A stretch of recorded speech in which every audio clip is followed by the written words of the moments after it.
Hello hi നമസ്തേ നമസ്കാരം. എല്ലാവരും മഴയൊക്കെ ആസ്വദിച്ച് നമ്മുടെ കഴിഞ്ഞ എപ്പിസോഡിലെ ഒക്കെ ഉണ്ടാക്കി കഴിച്ചു എന്ന് തന്നെ വിശ്വസിക്കുന്നു. ഇന്ന് തംബ്നെയിൽ കണ്ടപ്പോഴേ നിങ്ങൾക്ക് മനസ്സിലായി കാണും അല്ലേ, ഇത് എന്തിൻ്റെ കോമ്പിനേഷനാണോ എന്നെങ്കിലും മനസ്സിലായി കാണും. കടപ്പ ഇഡ്ഡലിക്കും ദോശയ്ക്കും അതും അല്ലെങ്കിൽ ചപ്പാത്തിക്കും പൂരിക്കും ഒക്കെ ഒരു സൈഡ് ഡിഷായി കഴിക്കാൻ പറ്റിയ ഒരു പേര് കേട്ടാൽ ഒരു ഭയങ്കര പേരാണെങ്കിലും കടപ്പ എന്ന് പറയുന്നത് ഒരു ലൈറ്റ് ഫ്ലേവർ ഉള്ള ഒരു കുറുമ എന്നൊക്കെ വേണമെങ്കിൽ പറയാം. എന്തായാലും വളരെ സ്വാദാണ് ഈ ഒരു കറിക്ക്, അത്രമാത്രം ഞാനിപ്പോൾ പറയുന്നുള്ളൂ. ബാക്കി നിങ്ങൾ ഉണ്ടാക്കി കഴിച്ചിട്ട് ഞങ്ങൾക്ക് അഭിപ്രായം അറിയിക്കുക. ഓക്കെ, അപ്പോൾ ചാനൽ സബ്സ്ക്രൈബ് ചെയ്യാതെയാണ് നമ്മുടെ ഈ വീഡിയോ കണ്ടുകൊണ്ടിരിക്കുന്നതെങ്കിൽ ഇപ്പോൾ തന്നെ ആ സബ്സ്ക്രൈബ് ബട്ടൺ ഒന്ന് ക്ലിക്ക് ചെയ്ത് ഞങ്ങളെ സപ്പോർട്ട് ചെയ്തേക്കണേ. പിന്നെ റെസിപ്പി ഇഷ്ടമായാൽ ഞാൻ നേരത്തെ പറഞ്ഞ പോലെ തന്നെ മറ്റുള്ളവരിലേക്ക് ഒന്ന് ഷെയർ ചെയ്യുക. ഒപ്പം തന്നെ നിങ്ങളുടെ കമൻസും ഫീഡ്ബാക്കും ഒക്കെ ഞങ്ങളെ അറിയിക്കുക. അപ്പോൾ അമ്മയുടെ തഞ്ചാവൂർ സ്പെഷ്യാലിറ്റി ആയിട്ടുള്ള ഒരു ഡിഷാണിത്. കടപ്പ നമുക്ക് പെട്ടെന്ന് തന്നെ കണ്ടിട്ട് വരാം. ഇതിനായിട്ട് 1 കപ്പ് ചെറുപയർ പരിപ്പ് എടുത്തിട്ടുണ്ട്. ഇതൊരു പാനിലേക്ക് ചേർത്ത് കൊടുക്കുകയാണ്. ഒന്ന് ചെറുതായിട്ട് ഡ്രൈ റോസ്റ്റ് ചെയ്തെടുക്കണം. നല്ലവണ്ണം മൂത്ത് ഒരു മണമൊക്കെ വരണം. എന്നാൽ നല്ല കളറങ്ങ് മാറാനായിട്ട് വെയിറ്റ് ചെയ്യേണ്ട ആവശ്യമില്ല. ഇത്രയും മതിയാകും. ഒരു 2-3 മിനിറ്റ് ഇതിനെ ഒരു പ്രഷർ കുക്കറിലേക്ക് ചേർത്ത് കൊടുക്കാം. നിക്കൊക്കെ വെള്ളം ഒഴിച്ച് ഒന്ന് വേവിച്ചെടുക്കണം. ഒത്തിരി സ്മൂത്തായിട്ട് വേകണ്ട, എന്നാൽ ഒന്ന് നന്നായിട്ട് വെന്ത് കിട്ടണം. ഈ സമയം കൊണ്ട് നമുക്ക് അരപ്പ് റെഡിയാക്കാം. മിക്സിയുടെ ജാറിലേക്ക് 1 കപ്പ് തേങ്ങ ചിരകിയത് ചേർത്ത് കൊടുക്കാം. അതിലേക്ക് ഒരു 5 വെളുത്തുള്ളി അല്ലി കൂടി ചേർക്കാം. ഒരു ചെറിയ കഷ്ണം ഇഞ്ചി, ഒരു 4 പച്ചമുളക്. ഇത് നല്ല എരിവുള്ള ഉണ്ടമുളകാണ് കേട്ടോ. എരിവ് കുറഞ്ഞതാണെങ്കിൽ ഒരു 5 പച്ചമുളക് വരെ ആകാം. 1 ടീസ്പൂൺ കസ്കസ് അതും കൂടി ചേർത്ത് കൊടുക്കാം. ഇത് നിങ്ങളുടെ കയ്യിൽ ഉണ്ടെങ്കിൽ ചേർക്കാം, അതല്ലെങ്കിൽ ചേർത്തില്ലെങ്കിലും കുഴപ്പമൊന്നുമില്ല. 1 ടീസ്പൂൺ പെരിഞ്ജീരകം പൊടിച്ചത്, 2 ടീസ്പൂൺ പൊട്ടുകടല, നമ്മുടെ ചട്നി ദാൽ, അതും കൂടി ചേർക്കാം. അരയാൻ ആവശ്യമുള്ള വെള്ളം കൂടി ചേർത്ത് ഒന്ന് ഫൈനായിട്ട് അരച്ചെടുക്കണം.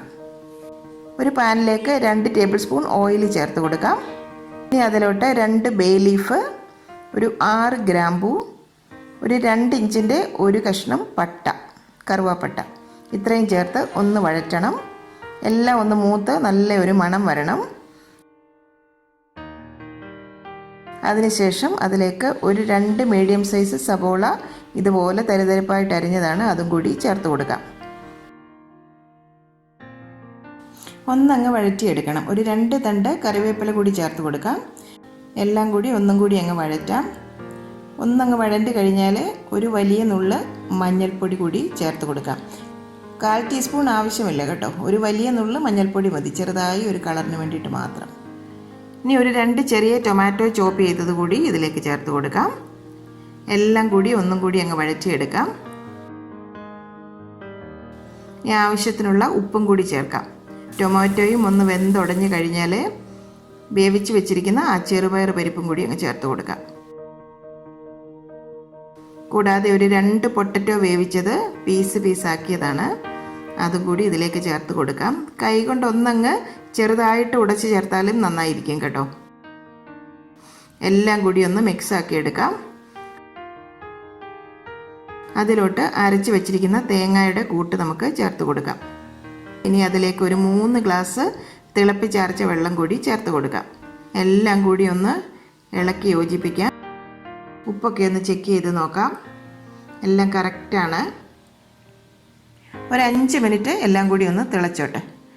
നല്ലവണ്ണം തിളച്ച് കഴിഞ്ഞാൽ വേണമെങ്കിൽ അതിൽ നിന്ന് ആ ബേ ലീഫൊക്കെ നമുക്ക് എടുത്ത് മാറ്റാം. അതിൽ കിടന്നാലും കുഴപ്പമൊന്നുമില്ല.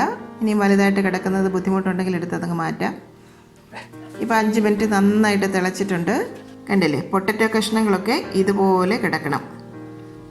ചപ്പാത്തിക്കൊക്കെയാണ് നമ്മൾ ഈ കറി തയ്യാറാക്കുന്നതെങ്കിൽ കുറച്ചും കൂടി കട്ടിയായിട്ട് ഇരിക്കാം. ദോശയ്ക്കോ ഇഡ്ഡലിക്കോ ഒക്കെ ആണെങ്കിൽ ഈ ഒരു അയവ് മതിയാകും.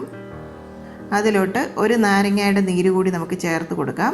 ടൊമാറ്റോയിൽ നിന്ന് അത്യാവശ്യം പുളിയൊക്കെ കിട്ടും, എങ്കിലും ഒരു നാരങ്ങ നീര് കൂടി ചേർത്ത് കഴിഞ്ഞാൽ കുറച്ചും കൂടി നല്ല ഒരു പുളി കിട്ടും. ഇത്രയും മതിയാകും. ഇനി നമുക്ക് ഫ്ലെയിം ഓഫ് ചെയ്യാം. കുറച്ച് മല്ലിയില ചോപ്പ് ചെയ്തത് ഒന്ന് ഗാർണിഷ് ചെയ്തെടുക്കാം. ഇനി ഈ കറി ഒന്ന് നമുക്ക് കടുക് താളിച്ചെടുക്കണം. അതിനായിട്ട് ഒരു പാനിലേക്ക് 1-2 ടേബിൾ സ്പൂൺ ഓയിൽ ചേർത്ത് കൊടുക്കാം. എണ്ണ നന്നായിട്ട് ചൂടായിട്ട് വന്നാൽ 1 ടീസ്പൂൺ കടുക് ചേർത്തൊന്ന് പൊട്ടിക്കാം. കടുക് നന്നായിട്ട് പൊട്ടി വന്നു കഴിഞ്ഞാൽ അതിലേക്ക് 1 ടേബിൾ സ്പൂൺ ഉഴുന്നുപരിപ്പ് കൂടി ചേർക്കാം. ഉഴുന്നുപരിപ്പൊക്കെ മൂത്ത് നല്ല ഒരു മണമൊക്കെ വരണം. അതിനുശേഷം അതിലേക്ക് 2-3 തണ്ട് കറിവേപ്പില കൂടി ചേർക്കാം. ഇതിന് ചൂടോടുകൂടി തന്നെ നമ്മുടെ കറിയുടെ പുറത്തേക്ക് ഒഴിച്ച് ഗാർണിഷ് ചെയ്യാം. ഇതിപ്പോൾ ഇഡ്ഡലിയുടെ കൂടെയോ ദോശയുടെ കൂടെയോ ചപ്പാത്തിയുടെയോ പൂരിയുടെയോ ഇടിയപ്പത്തിൻ്റെയോ എല്ലാത്തിൻ്റെയും കൂടെ നല്ലൊരു കോമ്പിനേഷനാണ് കേട്ടോ. ഇനി അതിലേക്ക് ഒരു 1/2 ടീസ്പൂൺ നെയ്യും കൂടി നമുക്ക് ചേർത്ത് കൊടുക്കാം, ശുദ്ധമായിട്ടുള്ള പശുവിൻ നെയ്യ്. അപ്പം നല്ലൊരു സ്വാദ് കിട്ടും. വളരെ നല്ല ലൈറ്റായിട്ടൊരു ഫ്ലേവറാണ്, പക്ഷെ നല്ലൊരു സ്വാദാണ്. നിങ്ങളിത് ഉറപ്പായിട്ടും ഒന്ന് വീട്ടിൽ ട്രൈ ചെയ്ത് നോക്കണം. ഉണ്ടാക്കി നോക്കുമ്പോഴേ നിങ്ങൾക്ക് അതിൻ്റെ സ്വാദ് മനസ്സിലാവുള്ളൂ. വ്യത്യസ്തമായിട്ടൊരു കറിയല്ലേ. അപ്പം ഞാനിന്നിപ്പം ഇഡ്ഡലിയുടെ കൂടെയാണ് ഇത് സെർവ് ചെയ്യുന്നത്. നമ്മുടെ വേങ്ങശ്ശേരിയിൽ ഇഡ്ഡലിയുടെ റെസിപ്പി ഞാൻ കാണിച്ചപ്പം ഞാൻ അതിൻ്റെ കൂടെ ഒരു പരിപ്പ് കറിയുടെ കാര്യം പറഞ്ഞിരുന്നു. അപ്പോൾ ആ ഒരു കറിയാണിത്. അപ്പം ഇഡ്ഡലിയുടെ കൂടെ നല്ല കോമ്പിനേഷനാണിത്. അപ്പം വേങ്ങശ്ശേരിയിൽ ഇഡ്ഡലിയുടെ റെസിപ്പി ഞാൻ നേരത്തെ അപ്ലോഡ് ചെയ്തിട്ടുണ്ട്, കാണാത്തവർ ഒന്ന് കണ്ടു നോക്കണം. ഇന്നിപ്പോൾ മോളാണ് ടേസ്റ്റ് ചെയ്യാനായിട്ടുള്ളത്. വേങ്ങശ്ശേരിയിൽ ഇഡ്ഡലിയും നമ്മുടെ പരിപ്പ് കറിയും കൂട്ടി ഒന്ന് കഴിച്ച് നോക്കട്ടെ. ഉണ്ടാക്കിയ വേണ്ട നല്ല ചൂട്.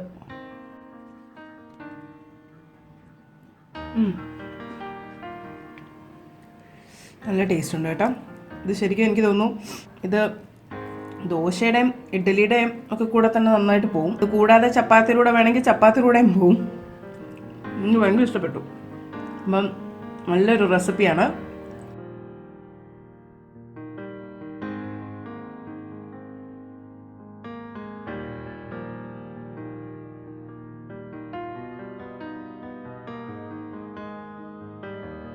ഈ വീഡിയോയെ പറ്റിയുള്ള അഭിപ്രായങ്ങൾ കമൻറ്റ് ബോക്സിൽ ഒരു വാക്കെങ്കിലും എഴുതാൻ നിങ്ങൾ മറക്കരുത്. ഈ ഒരു കടപ്പ ട്രൈ ചെയ്തതിന് ശേഷം നിങ്ങളുടെ ഫീഡ്ബാക്കും പുറകെ കമൻറ്റ് ബോക്സിൽ അറിയിക്കണം.